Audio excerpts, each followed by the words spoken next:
آثار صحابہ۔ ضروری ہے کہ رازداران رموز شریعت اور عارفان علوم نبوت صحابہ کرام علیہم اجمعین کی آراء اور ان کا عقیدہ بیان کر دیا جائے۔ وہ لوگ جنہوں نے شریعت کا جام جہاں نما صاحب شریعت کے ہاتھوں سے لے کر غٹک لیا تھا، شریعت کی چاندی جن کے سراپوں میں اتر کر انہیں کافوری کر گئی تھی، وہ لوگ جو رسول اللہ کے براہ راست شاگرد رہے، رسول خدا نے انہیں اسلام کے چمن کا گلچین نامزد کیا، انہیں تبلیغ شریعت کا چارج دیا گیا۔ یہ چارج اس بات کی سب سے بڑی دلیل ہے کہ اسلام کا ہر عقیدہ اور عمل انہی ذی حشم ہستیوں سے لیا جائے گا، کسی دوسرے سے نہیں۔ ان سے پوچھا جائے گا کہ رسول اللہ صلی اللہ علیہ وسلم کی کس بات کا کیا معنی اور کیا مفہوم ہے، ان کی آراء ملاحظہ ہوں۔ سیدنا ابو بکر صدیق ختم نبوت کے حوالے سے نبوت کے ان وارثین نے کیا کارہائے نمایاں سر انجام دیے ہیں اور اس کے بارے میں ان کا عقیدہ کیا تھا، اس پر صدیق اکبر کا وہ فیصلہ پڑھ لیجئے جو انہوں نے مسیلمہ کذاب اور اس کے پیروں کے متعلق کیا۔ مسیلمہ کی طرف فوج روانہ کی گئی، اس سے جنگ ہوئی اور بالآخر مسیلمہ کو قتل کر دیا گیا۔ جھوٹے مدعی نبوت کو قتل کرنے کا یہ فیصلہ صحابہ کے اجماع نے کیا تھا، کوئی صحابی اس فیصلے کی مخالفت کرتا نظر نہیں آیا۔ سیدنا وحشی بن حرب بیان کرتے ہیں، مسیلمہ کذاب کے فتنے نے زور پکڑا تو میرے دل میں خیال آیا کہ مسیلمہ کو میں قتل کر دوں گا تاکہ سیدنا حمزہ کے قتل کا بوجھ میرے سر سے اتر جائے۔ میں اس سے جنگ کرنے والے لشکر میں شامل ہو گیا، کیا دیکھتا ہوں کہ ایک آدمی دیوار کے شگاف میں کھڑا ہے، یہ خاکستری اونٹ کی طرح گندم گوں تھا اور اس کے بال پراگندہ تھے۔ میں نے نیزہ اس کے سینے کے پار کر دیا، پھر ایک انصاری نے تلوار سے اس کا سر قلم کر دیا۔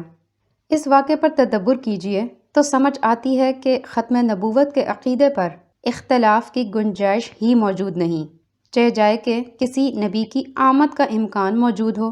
صحابہ کے مجموعی تعامل کے بعد بعض صحابہ کے اقوال بھی نقل کیے جاتے ہیں تاکہ کسی قسم کا ابہام باقی نہ رہے۔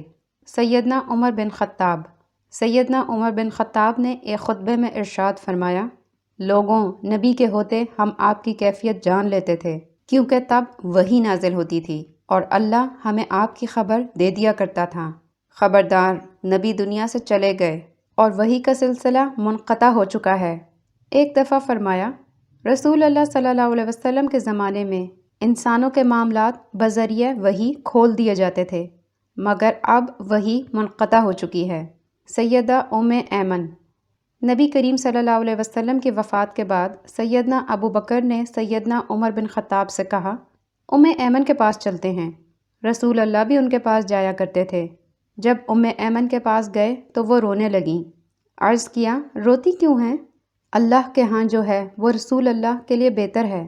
کہنے لگیں، جانتی ہوں کہ اللہ کے ہاں رسول اللہ کے لیے بہت بہتر ہے، روتی مگر اس لیے ہوں کہ آسمان سے وحی کا سلسلہ منقطع ہو چکا۔ یہ سن کر سیدنا ابو بکر اور سیدنا عمر کی آنکھیں بھی پرنم ہو گئیں۔ سیدنا ابو ہریرہ فرماتے ہیں، بے شک رسول اللہ صلی اللہ علیہ وسلم آخری نبی ہیں۔ سیدنا انس بن مالک فرماتے ہیں، ابراہیم اگر زندہ ہوتے تو نبی ہوتے، لیکن انہیں زندہ رہنا ہی نہیں تھا کیونکہ آپ صلی اللہ علیہ وسلم آخر الزماں پیغمبر ہیں۔ سیدنا عبداللہ بن ابی اوفی اسماعیل بن ابی خالد کہتے ہیں کہ میں نے عبداللہ بن ابی اوفی سے عرض کیا، کیا آپ نے نبی کریم کے بیٹے ابراہیم کو دیکھا ہے؟ فرمایا، وہ بچپن میں ہی فوت ہو گئے تھے۔ اگر نبی کریم کے بعد کسی نبی کے آنے کی گنجائش ہوتی تو آپ کا وہ صاحبزادہ زندہ رہتا، لیکن آپ کے بعد کوئی نبی نہیں۔ سیدنا عبداللہ بن مسعود آپ فرمایا کرتے تھے، درود میں اچھے الفاظ کا انتخاب کریں، کیا معلوم وہ نبی پر پیش کیا جائے۔ لوگوں نے کہا، آپ ہمیں وہ الفاظ سکھا دیجئے۔ فرمایا، تو پڑھیں، اے اللہ تو سید المرسلین، امام المتقین اور خاتم النبیین جناب محمد صلی اللہ علیہ وسلم پر رحمتیں اور برکتیں نازل فرما، جو تیرے بندے، رسول، امام الخیر، قائد الخیر اور رسول رحمت ہیں۔ یا اللہ انہیں مقام محمود پر فائز فرما جس پر اولین اور آخرین رشک کریں۔ یا اللہ محمد اور آپ کی آل پر اس طرح رحمت فرما جس طرح ابراہیم اور ان کی آل پر فرمائی تھی۔ بلا شبہ تو ہی قابل تعریف اور بزرگی والا ہے۔ اے اللہ، محمد صلی اللہ علیہ وسلم اور ان کی آل کو اس طرح برکت دے جیسے تو نے ابراہیم علیہ السلام اور ان کی آل کو برکت دی۔ بلا شبہ تو ہی قابل تعریف اور بزرگی والا ہے۔ سیدنا عتبہ بن غزوان سیدنا عتبہ بن غزوان نے خطبے میں فرمایا، سلسلہ نبوت اب ختم ہو چکا ہے۔ فہم امت، قرآن و سنت کے نصوص سے علماء امت نے کیا سمجھا ہے، ملاحظہ کیجیے۔ نمبر 1، امام ابو بکر محمد بن حسین آجری۔ امام ابو بکر محمد بن حسین آجری لکھتے ہیں، محمد کے ختم نبوت یعنی آپ کے سب سے آخری نبی ہونے کا بیان۔ نمبر 2، علامہ ابن حزم۔ علامہ ابن حزم لکھتے ہیں، جس طرح نبی کریم کی نبوت، آپ کا نام اور آپ کی کتاب تواتر سے ثابت ہے، اسی طرح آپ کا آخری نبی ہونا بھی تواتر سے ثابت ہے۔ آپ کے بعد کوئی نبی نہیں، البتہ سیدنا عیسیٰ کے نزول کی احادیث ثابت ہیں۔ یہ بنی اسرائیل کی طرف مبعوث ہوئے تھے، اور یہود کا دعویٰ ہے کہ انہوں نے سیدنا عیسیٰ علیہ السلام کو قتل کر دیا تھا۔ ان تمام باتوں کا اقرار واجب ہے، اور رسول اللہ صلی اللہ علیہ وسلم کے بعد نبوت کا وجود باطل ہے۔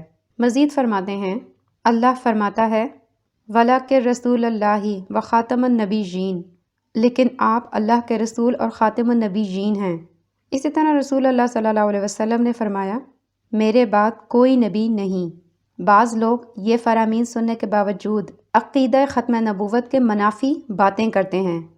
کوئی مسلمان بھلا کیسے رسول اللہ صلی اللہ علیہ وسلم کے بعد روئے زمین پر کسی نبی کا اس بات کر سکتا ہے؟ البتہ سیدنا عیسیٰ نازل ہوں گے، ان کا استثناء رسول اللہ نے صحیح احادیث میں فرما دیا ہے۔ نیز فرماتے ہیں، اللہ تعالیٰ نے فرمایا، اے پیغمبر کہہ دیجئے کہ کیا اللہ، اس کی آیات اور اس کے رسول کے ساتھ تم استہزاء کرتے ہو؟ عذر پیش نہ کرو، یقیناً تم نے ایمان لانے کے بعد کفر کیا ہے۔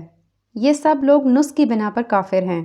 جس نے رسول اللہ کی تعلیمات کا انکار کیا، جن پر امت کا اجماع ہے، تو وہ شخص بالاتفاق کافر ہے۔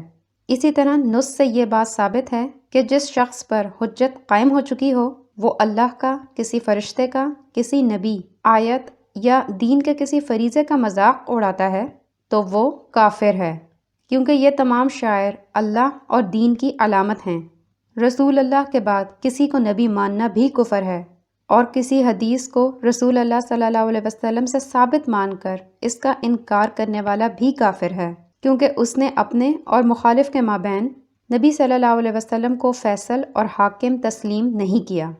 واضح رہے کہ سیدنا عیسیٰ علیہ السلام کی بعثت بحیثیت نبی صرف بنی اسرائیل کی طرف ہوئی ہے، البتہ ہماری امت میں وہ بحیثیت مجدد دین آئیں گے اور شریعت محمدیہ کا اتباع کریں گے۔ نمبر 3، قاضی ایاز۔ آپ لکھتے ہیں، سیدنا عیسیٰ کتاب اللہ اور سنت مصطفیٰ کے مطابق امامت کروائیں گے۔ یہ ایک خوبصورت کلام ہے۔ سیدنا عیسیٰ اہل زمین کے لیے نبی یا رسول کی حیثیت سے نہیں آئیں گے، نہ ہی وہ کوئی نئی شریعت لائیں گے۔ وہ شریعت محمدیہ پر عمل پیرا ہوں گے کہ محمد خاتم النبیین ہیں، اور آپ کی شریعت قیامت تک کے لیے تمام شریعتوں کی ناسخ ہے۔ نمبر 4، علامہ قرطبی۔ علامہ قرطبی لکھتے ہیں، بعض لوگ لکھتے ہیں کہ سیدنا عیسیٰ کی آمد کے بعد لوگ شریعت کے مکلف نہیں رہیں گے۔ اس زمانے کے لوگ شریعت پر عمل کریں گے تو لازم آئے گا کہ سیدنا عیسیٰ ان کی طرف مبعوث کیے گئے ہیں اور انہیں اللہ کے اوامر اور نواہی سے خبردار کرتے ہیں، لیکن یہ ایک مردود اور باطل نظریہ ہے۔ عیسیٰ علیہ السلام کو ایک نئی شریعت کا پیشرو سمجھنا ہی غلط ہے۔ سیدنا ابو ہریرہ کی حدیث پڑھیں، اللہ کا فرمان ملاحظہ ہو، وخاتم النبیین۔ اسی طرح رسول اللہ نے فرمایا، میرے بعد کوئی نبی نہیں۔ نیز فرمایا، میں سب سے آخر میں آنے والا نبی ہوں۔ ان احادیث کے ہوتے یہ خیال ہی نہیں کیا جا سکتا کہ سیدنا عیسیٰ کوئی نئی شریعت لے کر نازل ہوں گے، بلکہ وہ تو محمد صلی اللہ علیہ وسلم کے پیروکار بن کر نازل ہوں گے۔ اجماع امت، قرآن، سنت، اجماع صحابہ، فہم سلف کے بیان کے بعد ذیل میں اجماع امت سے مزید گواہیاں پیش کی جا رہی ہیں تاکہ یہ مسئلہ خوب نتھر جائے اور شک کی گنجائش باقی نہ رہے۔ بس اتنا سمجھ لیجئے کہ تاریخ کے دریچے میں کوئی ایک مسلمان ایسا نظر نہیں آتا جو یہ عقیدہ رکھتا ہو کہ نبی کریم صلی اللہ علیہ وسلم کے بعد کسی نبی کی امکان یا گنجائش باقی ہے۔ یہ شریعت آخری شریعت ہے، اس کا نبی آخری نبی ہے، نہ اس کے بعد کوئی شریعت ہے، نہ آپ کے بعد کوئی نبی، اس کے بعد قیامت ہے، اس کے بعد حشر برپا ہوگا۔ البتہ اس سے پہلے 30 کذاب آئیں گے جو نبوت کا دعویٰ کریں گے اور کہیں گے لوگوں آؤ ہماری پیروی کرو، اور مسلمان ان کے جھوٹ کو جان لیں گے۔ دلیل مانگنے کی ضرورت بھی پیش نہیں آئے گی کہ بدیہیات کو دلیل سے ثابت نہیں کیا جاتا، وہ اپنا آپ خود ظاہر کر دیتی ہیں، اور عقیدہ ختم نبوت مسلمان کی سرشت اور حسیات میں داخل کر دیا گیا ہے۔ ایک مسلمان کے پاس کوئی دلیل نہ ہو تو بھی وہ تصور نہیں کر سکتا کہ نبی کریم صلی اللہ علیہ وسلم کے بعد کسی کو نبی تسلیم کر لے۔ لیکن یہاں تو دلائل کے انبار ہیں، نصوص کے پہاڑ ہیں، اور اجماع امت کے نور افکن زوں فشاں ستارے ہمہ وقت اور ہمہ لحظہ جگمگا اور قمقما رہے ہیں کہ لا نبی بعدہ محمد صلی اللہ علیہ وسلم، لا امتم بعدہ امت محمد صلی اللہ علیہ وسلم۔ علامہ تفتہ زانی کہتے ہیں مجتہدین امت کا کسی معاملے پر کسی بھی زمانے میں اجماع کر لینا امت محمدیہ کا خاصہ ہے۔ نبی کریم خاتم النبیین ہیں، آپ کے بعد وحی منقطع ہو چکی ہے۔ علامہ ابو حامد غزالی لکھتے ہیں امت کے اجماع نے لفظ لا نبی بعدی اور دوسرے قرائن سے یہ بات سمجھی ہے کہ رسول اللہ صلی اللہ علیہ وسلم نے اپنے بعد کسی بھی دور میں نبوت یا رسالت کے امکان کی کلی نفی کی ہے، اس میں کوئی تعویل یا تخصیص نہیں کی جا سکتی، اس کا منکر اجماع کا منکر ہے۔ مفسر ابن عطیہ لکھتے ہیں علماء امت سلف و خلف کے نزدیک یہ الفاظ عام ہیں اور نص ہیں کہ نبی کریم صلی اللہ علیہ وسلم کے بعد کوئی نبی نہیں۔ قاضی ایاز بیان کرتے ہیں سیدنا عیسیٰ کا نزول اور ان کے ہاتھوں دجال کا قتل نصوص شریعہ سے ثابت ہے، اور یہی اہل سنت کا عقیدہ ہے، اس کے ضعیف یا باطل ہونے پر کوئی دلیل نہیں۔ جہمیہ اور بعض معتزلہ کہتے ہیں کہ سیدنا عیسیٰ علیہ السلام کے نزول کی احادیث قرآنی آیات کے خلاف ہیں، عقیدہ ختم نبوت اور شریعت محمدیہ کے تا قیامت باقی رہنے والے عقیدے پر اجماع کے بھی خلاف ہیں، اسی طرح رسول اللہ کی اس حدیث کے بھی خلاف ہیں۔ فرمایا میرے بعد کوئی نبی نہیں، لیکن جہمیہ کے یہ اعتراضات باطل ہیں، کیونکہ سیدنا عیسیٰ بطور ناسخ شریعت اور نئے نبی کے نہیں آئیں گے، بلکہ حاکم اور عادل بن کر آئیں گے۔ اسلام کے جو امور تبدیل کیے جا رہے ہوں گے ان کی اصلاح کریں گے، صلیب کو توڑیں گے اور خنزیر کو قتل کریں گے، جبکہ مسلمانوں کا امام انہی میں سے ہوگا، جیسا کہ نبی کریم صلی اللہ علیہ وسلم فرما گئے ہیں۔ مفسر قرطبی لکھتے ہیں فرمان نبوی میرے بعد کوئی نبی نہیں کہ متواتر ہونے پر امت کا اجماع ہے، اس میں کسی قسم کی تعویل کا احتمال نہیں۔ شیخ الاسلام امام ابن تیمیہ فرماتے ہیں محمد خاتم الانبیاء ہیں، آپ کے بعد کوئی نبی نہیں۔ اللہ نے امت محمدیہ کو اس بات سے محفوظ رکھا ہے کہ وہ گمراہی پر متفق ہو جائیں۔ مزید لکھتے ہیں رسول اللہ خاتم النبیین ہیں، آپ کے بعد کوئی نبی نہیں، آپ کی شریعت میں اللہ نے کمال کی وہ تمام خوبیاں جمع کر دی ہیں جو پہلی شریعتوں میں متفرق تھیں، کیونکہ آپ کے بعد کوئی نبی نہیں۔ آپ کے آنے سے جہاں دین مکمل ہوا وہاں کار نبوت بھی مکمل ہو گیا۔ آپ کی کتاب تمام کتابوں سے، آپ کی شریعت تمام شریعتوں سے، اور آپ کا منہج تمام مناہج سے افضل ہے، نیز آپ کی امت تمام امتوں سے بہتر ہے۔ اللہ تعالیٰ نے آپ کی امت کو اس لحاظ سے معصوم بنایا ہے کہ کبھی بھی وہ گمراہی پر جمع نہیں ہوگی۔ اس امت کے بعض لوگوں کے پاس ایسا علم و فہم ہوگا جو دوسروں کے پاس نہیں ہوگا۔ علامہ ابن الوزیر لکھتے ہیں امت کا اجماع ہے کہ نبی کریم صلی اللہ علیہ وسلم کے بعد وحی کا سلسلہ منقطع ہو چکا اور آپ کی شریعت سے معارضے کی گنجائش باقی نہیں رہی۔ اب جو اس قسم کا دعویٰ کرتا ہے یا شریعت کے کسی جز میں تغیر و تبدل کی بات کرتا ہے تو وہ بالاجماع کافر ہے۔ علامہ طحطاوی لکھتے ہیں متواتر اور قطعی الدلالہ نصوص کی بنا پر صحت ایمان کے لیے شرط ہے کہ نبی کریم صلی اللہ علیہ وسلم کے اسم گرامی کا علم ہو، کیونکہ نام کے بغیر معرفت ہوتی ہی نہیں۔ نیز یہ جاننا بھی شرط ہے کہ آپ بشر ہیں، آپ کا تعلق عرب سے ہے، اور آپ بالاتفاق خاتم النبیین ہیں۔ علامہ ابن عاشور لکھتے ہیں، یہ آیت رسول اللہ کی ختم نبوت پر نص ہے۔ آپ کے بعد کوئی نبی نہیں۔ النبیین کا لفظ تمام انبیاء کے لیے بولا گیا ہے، اور خاتم کا معنی ہے صفت نبوت کو ختم کرنے والا۔ یہ کہہ کر کہ عموم کی اپنے افراد پر دلالت زنی ہوتی ہے، اس عقیدے کو گدلانے کی کوشش کرنا بالکل غلط ہے۔ عموم کی دلالت اپنے تمام افراد پر منطبق ہوتی ہے جب تک کہ کسی کی تخصیص نہ کر دی جائے۔ نصوص شریعت میں استغراق سے معلوم ہوتا ہے کہ اس معاملے میں کسی کی تخصیص نہیں کی گئی۔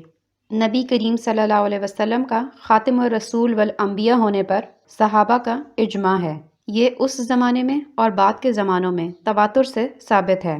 اسی لیے صحابہ نے مسلمہ اور اسود عنفی کی تکفیر میں ذرا بھی توقف سے کام نہیں لیا۔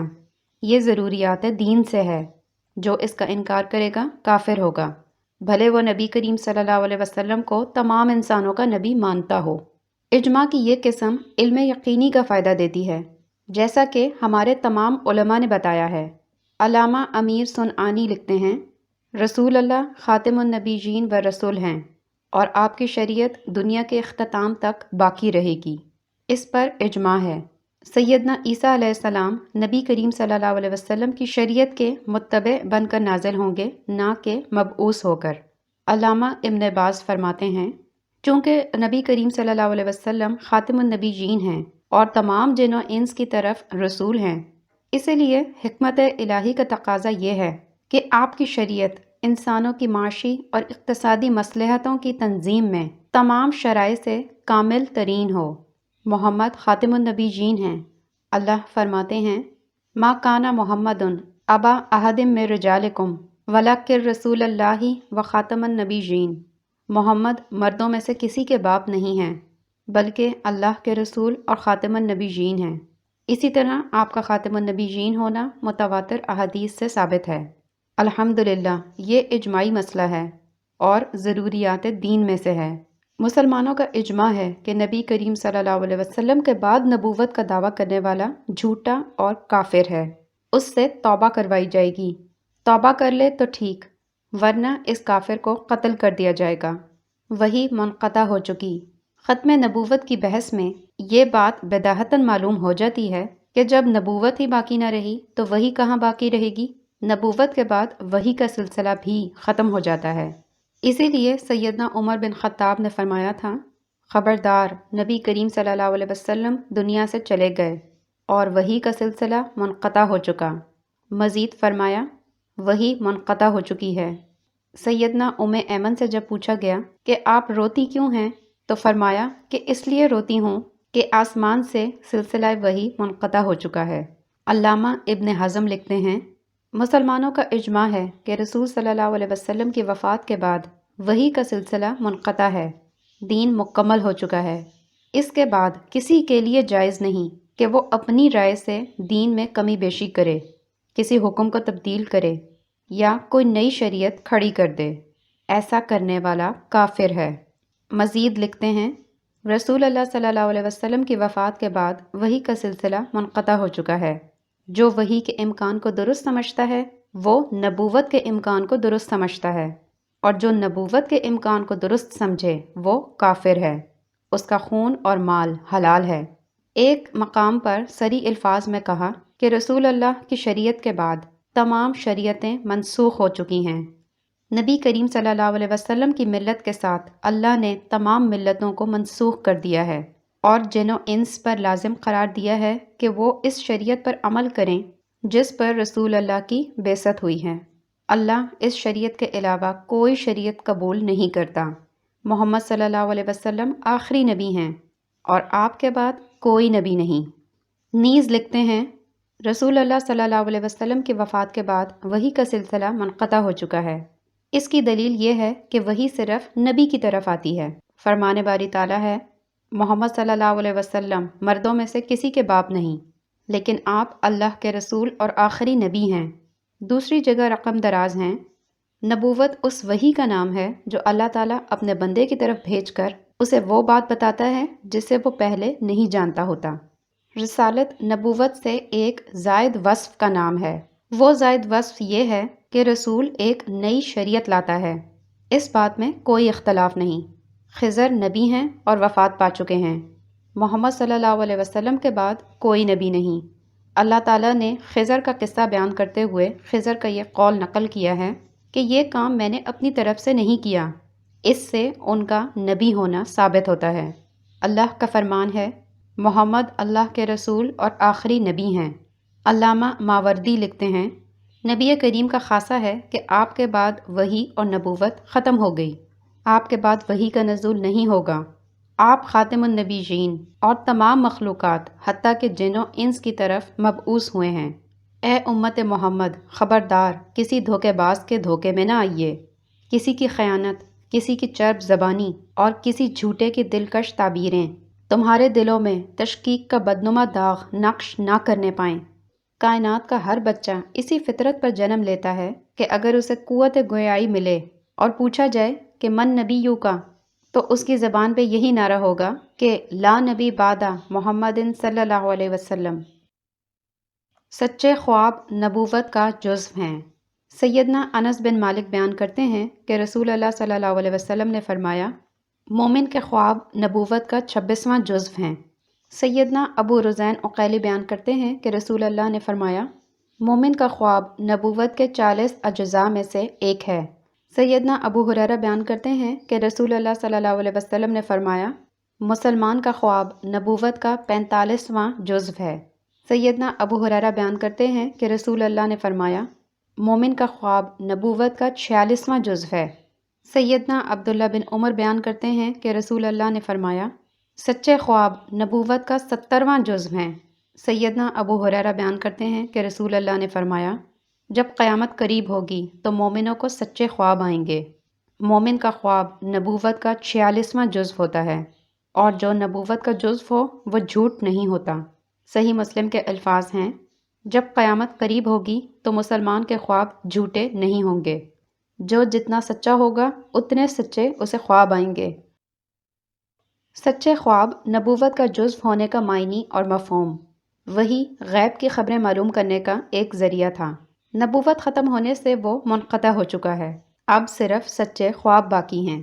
اس سے دو چیزیں معلوم ہوتی ہیں، پہلی یہ کہ اب وحی کا نزول نہیں ہوگا، دوسری یہ کہ اب نبوت میں سے کچھ بھی باقی نہیں رہا، یعنی ذلی اور بیروزی نبوت وغیرہ کا اگر وجود تھا بھی تو نبی کریم صلی اللہ علیہ وسلم کی بعثت کے بعد باقی نہیں رہا۔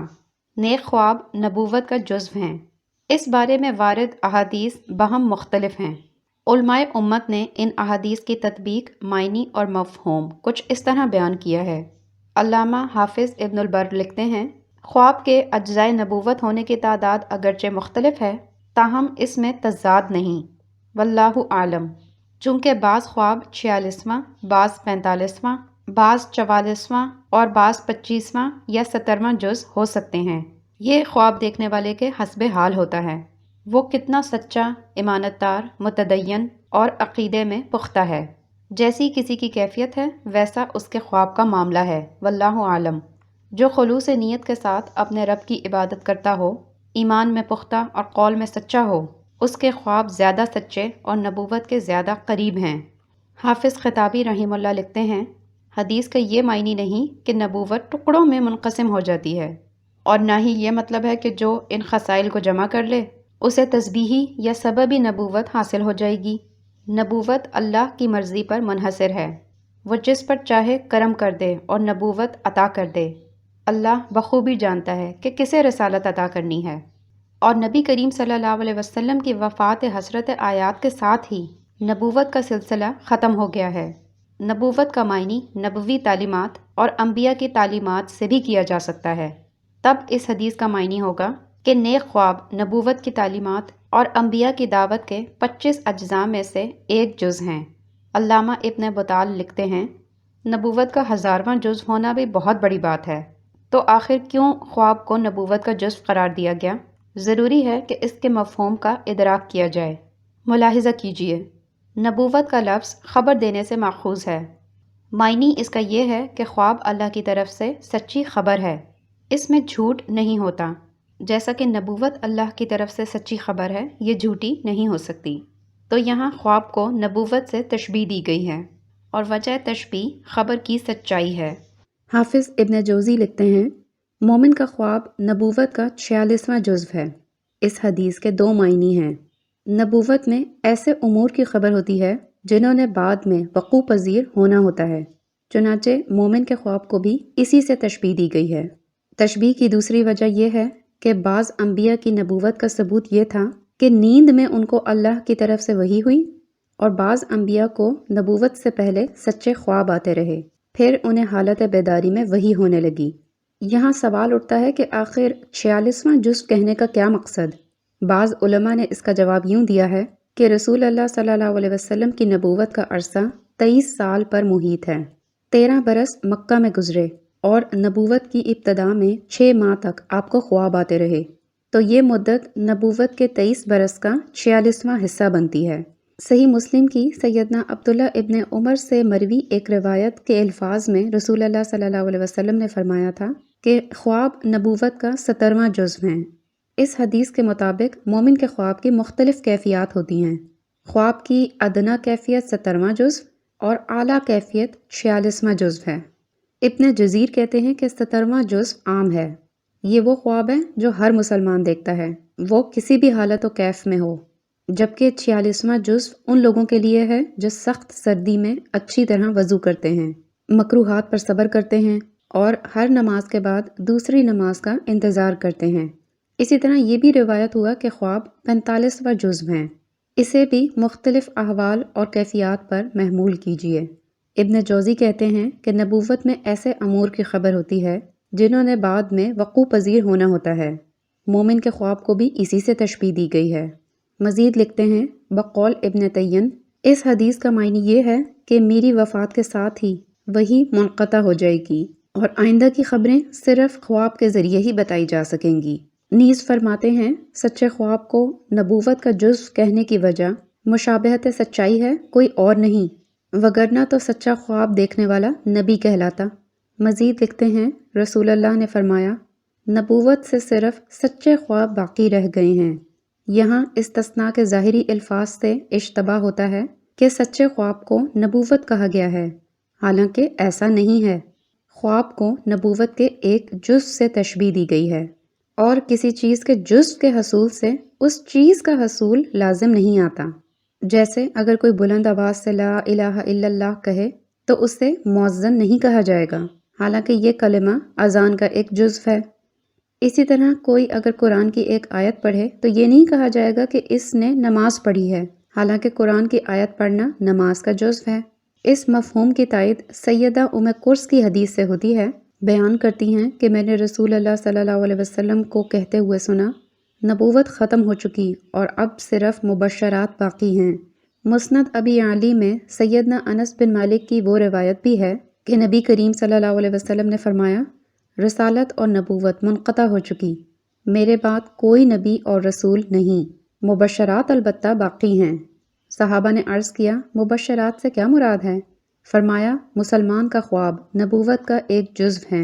مزید فرماتے ہیں حافظ خطابی کہتے ہیں کہ بعض کے مطابق خواب علم نبوت کی موافقت میں آتے ہیں، یہ نبوت کا جزو نہیں، اور بعض کہتے ہیں کہ خواب علم نبوت کا ایک جزو ہے، کیونکہ نبوت تو ختم ہو چکی لیکن اس کا علم باقی ہے۔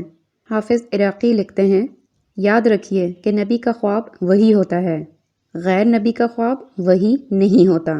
رسول اللہ صلی اللہ علیہ وسلم کا یہ فرمان کہ سچے خواب مبشرات نبوت میں سے ہیں تو یہ تشبیہ ہے، خواب نبوت تو نہیں لیکن اپنی صورت اور سچائی میں نبوت کے مشابہ ضرور ہیں۔ ابو زرعہ ابن عراقی لکھتے ہیں اس سے یہ دلیل نہیں لی جا سکتی کہ سچے خواب نبوت کا کوئی جزو ہیں، انبیاء کے حق میں تو یقیناً ایسا ہی ہے، لیکن سب کے لیے ایسا نہیں، اور نہ ہی یہ ممکن ہے کہ غیر نبی کو نبوت کا کوئی جزو حاصل ہو جائے۔ مطلب یہ ہے کہ نیک آدمی کے خواب انبیاء کے خوابوں کے مشابہ ہوتے ہیں، تو یہاں تشبیہ بیان کی گئی ہے۔ خطابی کہتے ہیں کہ یہ خواب انبیاء کے لیے تو نبوت کا جزو ہوتے ہیں، غیر انبیاء کے لیے نہیں۔ انبیاء کو حالت نیند میں بھی اسی طرح وحی کی جاتی ہے جیسے حالت بیداری میں کی جاتی ہے۔ اسی لیے بعض علماء کہتے ہیں کہ خواب نبوت کی موافقت میں آتے ہیں، انہیں بذات ہی نبوت کا جزو نہیں کہا جا سکتا۔ بعض علماء نے کہا ہے کہ خواب نبوت کا جزو ہیں اور نبوت کا علم باقی ہے جبکہ نبوت باقی نہیں ہے۔ علامہ ابن ملکن لکھتے ہیں رسول اللہ نے فرمایا میرے بعد نبوت باقی نہ رہے گی، البتہ سچے خواب باقی رہیں گے۔ سے مراد یہ تھی کہ آپ کی وفات کے بعد نبوت ختم ہو جائے گی اور آئندہ کی باتیں جاننے کا صرف ایک ذریعہ ہوگا، سچے خواب۔ علامہ ابن ملکن لکھتے ہیں میرے مطابق اقترب الزمان کا معنی قرب قیامت ہے۔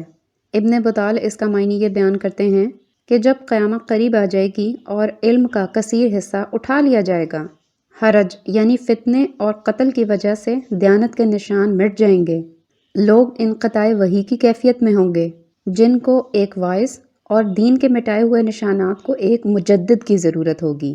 پہلی امتوں کی طرف ایک نبی بھیج دیا جاتا تھا، لیکن ہمارے نبی آخری نبی ہیں، اور نبوت کے بعد قریب الفطرہ زمانے میں سچے خوابوں کا آپشن باقی رکھا گیا، جو کہ بشارت دینے اور ڈرانے کے لیے نبوت کا ایک جزو ہیں۔